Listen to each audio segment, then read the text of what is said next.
इस टॉपिक का टाइटल है ESP and it's packet format. सबसे पहले इस टॉपिक के ऑब्जेक्टिव्स देखते हैं। After completing this topic, a student will be able to describe the working of the basics of encapsulating security payload ESP और उसका पैकेट फॉर्मेट डिस्क्राइब कर सकेंगे। इस टॉपिक में यूज़ होने वाली जो फिगर्स हैं, जो मटेरियल है, they have been taken from William Stallings book with the title network security essentials applications and standards. The book was published in 2014। जो ESP है, it can provide a set of services. कौन कौन सी service कर सकता है? Confidentiality है, data origin authentication, connectionless integrity and anti replay service provide करता है, and also it provides a limited traffic flow confidentiality. ये जो सेट ऑफ सर्विसेज हैं, they actually depend upon the options selected at the time of security association establishment. तो दो entities के दरमियान जब सिक्योरिटी एसोसिएशन की इस्टेब्लिशमेंट होती है, ये सेट ऑफ सर्विसेज उस वक्त डिसाइड करते हैं, किए जाते हैं। And it also depends upon the location of the implementation in the network topology. ESP can work with a variety of encryption algorithms, encryption and authentication algorithms. For example, एक algorithm जिसका नाम है Galileo's Counter Mode GCM, उसके साथ भी काम करता है। ये एक authenticated encryption algorithm है। अब हम आते हैं ESP के फॉर्मेट पे। जो ESP का जो पैकेट होता है, उसके अंदर फॉलोइंग फील्ड्स होती हैं। पहली फील्ड का नाम है SPI, Security Parameters Index। It identifies A security association और इस फील्ड का साइज है 32 बिट्स का। फिर जो नेक्स्ट फील्ड है, उसका नाम है sequence number, which is also of 32 bits. ये क्या है? एक मोनोटोनिकली इंक्रीजिंग काउंटर वैल्यू है। एक पैकेट जनरेट हुआ, एक इंक्रीमेंट, फिर एक और पैकेट जनरेट हुआ, फिर इंक्रीमेंट हुआ, and so on. So this helps us in fighting against A replay function. तो ये रीप्ले फंक्शन के तौर पे काम करता है, एंटी रीप्ले फंक्शन के तौर। फिर हमारे पास जो नेक्स्ट फील्ड है, उसका नाम है पेलोड डेटा, और ये वेरिएबल हो सकता है। जो आपने ऊपर से डेटा रिसीव किया है, ये वो कैरी करेगा। So this is a transport level segment, transport mode और IP packet tunnel mode there is protected by encryption. तो ये वेरिएबल है इसका साइज।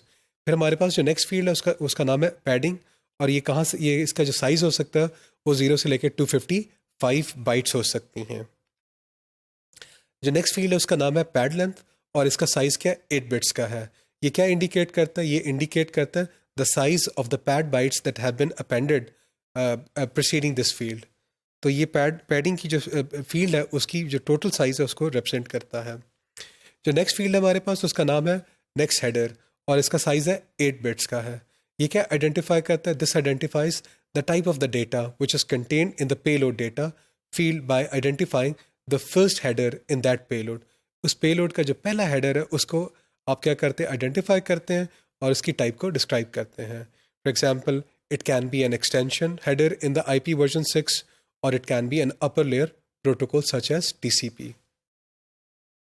फिर जो हमारे पास जो नेक्स्ट फील्ड है, उसका नाम है इंटेग्रिटी चेक वैल्यू, और ये भी, इसका जो साइज है वो भी वेरिएबल है, फिक्स नहीं है। तो this is a variable length field, must be an integral number of 32-bit words that contains the integrity check value which is computed over the ESP packet। और ESP packet में कौन सा field हम minus करेंगे? We will minus the authentication data field to calculate the ICV value। अगर आप इस diagram को देखें, तो इस डायग्राम में हमने ESP का जो पैकेट है, उसका फॉर्मेट दिखाया गया है। तो आपका जो पहला फील्ड है वो SPI है, security parameters index, sequence number, payload data, padding, pad length, next header, ICV।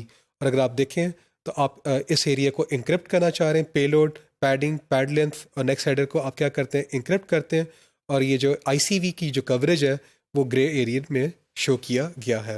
So when any combined mode algorithm is employed, तो आप क्या करते हैं? The algorithm itself is expected to return both a decrypted plain text and a pass fail indication for the integrity check. तो आपका जो receiving side है, वो डिक्रिप्टेड प्लेन टेक्स्ट भी देगा, और आपको क्या देगा? पास होगा या आप फेल हो गए about the integrity check. For the combined mode algorithms, the ICV then that would normally appear at the end of the ESP packet may be omitted। तो ये आप क्या कर सकते हैं? इस पैकेट को, इसको फील्ड को ओमिट भी कर सकते हैं। So when the ICV is omitted and the integrity is selected, आप इंटेग्रिटी भी प्रोवाइड करना चाह रहे हैं और ICV भी क्या ओमिटेड है, तो अब ये किसकी responsibility? It is the responsibility of the combined mode algorithm to encode within the payload data and ICV equivalent means of the verifying the integrity of the packet. तो आप क्या करते हैं, अगर आपने इंटेग्रिटी प्रोवाइड करनी, ICV missing है, तो आपका जो एल्गोरिदम है उसकी रिस्पॉन्सिबिलिटी बनती है कि एक ICV इक्विवेलेंट का एक फील्ड प्रोवाइड किया जाए। Now there are two additional fields which can be added in the payload. Number one, it's an initialization value, IV हो सकता है, और जिसे हम non-sp कहते हैं. It has to be present if this is required by the encryption or the authenticated encryption algorithm used for ESP. अगर आप क्या कर रहे हैं, टनल मोड यूज कर रहे हैं, then the IPsec implementation may add traffic flow confidentiality TFC padding after the payload data and before the padding field. तो अगर आप इस डायग्राम को देखें, इस डायग्राम में हम लोगों ने जो TFC का जो है और आपका जो IV है जो ऑप्शनल है, these two are the optional fields, they have been added together here. तो इस टॉपिक में हम लोगों ने जो ESP और उसका जो पैकेट फॉर्मेट है इसको हमने स्टडी किया है।